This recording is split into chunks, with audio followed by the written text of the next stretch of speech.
François Baudonnet, une délégation américaine se rend donc cette semaine au Groenland. Elle sera composée notamment de la deuxième dame, ce qu'on appelle l'épouse du vice-président. Et oui, effectivement, ça pourrait être une visite people. Si Usha Vance, qui est l'épouse de J.D. Vance, le vice-président américain, se rend en effet au Groenland cette semaine, avec son fils d'ailleurs, c'est officiellement pour assister, tenez-vous bien, à une course de chiens de traîneau. Ah, c'est sympa, les courses de chiens de traîneau. C'est magnifique, ça Oui. fera sûrement de très très très belles images.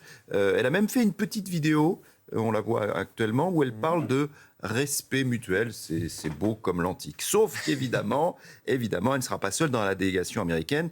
Ce sera une délégation de ce qu'on appelle de haut niveau, avec Mike Waltz, le conseiller à la sécurité nationale, ainsi que Chris Wright, le ministre américain de l'énergie. C'est donc de sécurité nationale des États-Unis et d'énergie dont il sera question, et pas de chiens de traîneau. D'ailleurs, la délégation pourrait aussi visiter la base militaire américaine de Pitoufik. C'est là que se trouvent, vous savez, ces radars qui devront alerter si des missiles russes ou chinois étaient envoyés vers les États-Unis.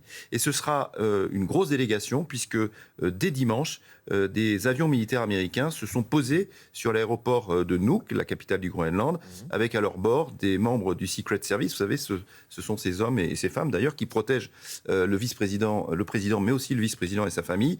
Et également, on le voit, beaucoup de matériel. Donc, tout laisse à penser que cette visite très officielle sert en fait tout simplement à préparer l'annexion du Groenland réclamée par Donald Trump. D'où la grosse colère ces dernières heures des gouvernements danois et groenlandais. Alors oui, évidemment, d'abord, l'objectif de cette visite les irrite fortement, mais aussi il y a autre chose. Quand normalement des autorités se rendent dans un pays étranger, c'est qu'elles y ont été invitées. Oui. Et bien là, il n'y a eu aucune invitation de Washington, enfin, envoyée à Washington. En fait, Washington a simplement prévenu qu'ils allaient faire le déplacement, qu'ils allaient venir. En clair, cette délégation arrive déjà, d'une certaine façon, en terrain conquis.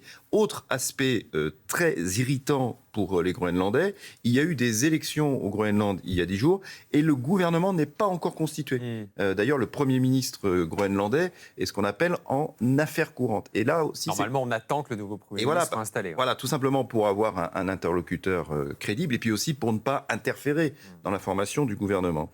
Cette visite officielle américaine au Groenland est donc une démarche agressive, en tout cas elle est perçue comme ça par le Groenland, et c'est une démarche qui vient à contre-courant de tous les usages diplomatiques. Bon, François, qu'est-ce que signifie cette visite ?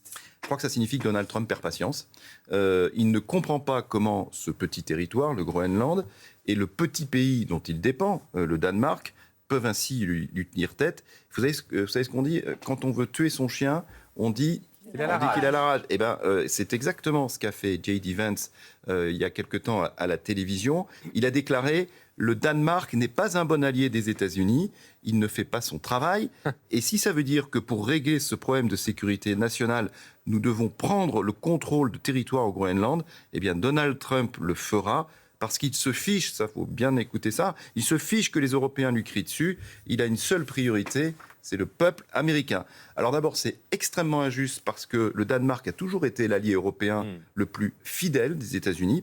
Et puis surtout, cette visite officielle, on va dire, elle est non sollicitée, risque bien d'être le signe avant-coureur d'une intervention américaine beaucoup plus forte sur le Groenland dans les semaines à venir.